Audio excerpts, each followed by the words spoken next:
All right, let's listen to Secretary of State John Kerry talking about the attempt to make a deal between the Palestinians and Israelis. Listen in. Palestinian factions and representatives of interested states and the State of Israel in order to begin to try to negotiate the way forward.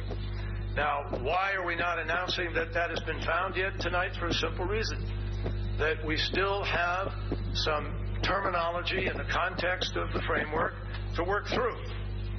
But we are confident we have a fundamental framework that can and will ultimately work. And what we need to do is continue to work for that. And that's exactly what we're going to do.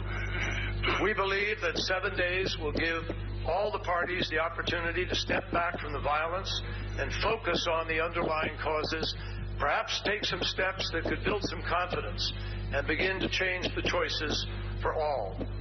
We don't yet have that final framework, but I will tell you this. None of us here are stopping. We are going to continue the conversations.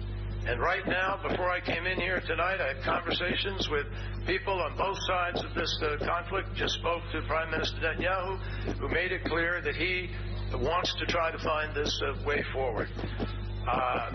I think the Secretary General, who has graciously called for a 12-hour ceasefire, will speak in a moment about the possibility and where we will go. And Prime Minister Netanyahu has indicated his willingness to do that as a good faith down payment and to move forward. And I'm grateful to the Secretary General for his leadership in that regard. But in the end, the only way that this issue is going to be resolved, this conflict, is for the parties to be able to come together and work through it as people have in conflicts throughout history.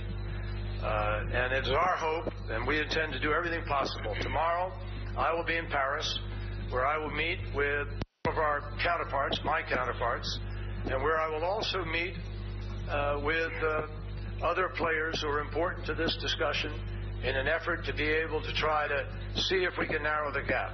And Prime Minister Netanyahu is committed to try to help do that over the course of the next day.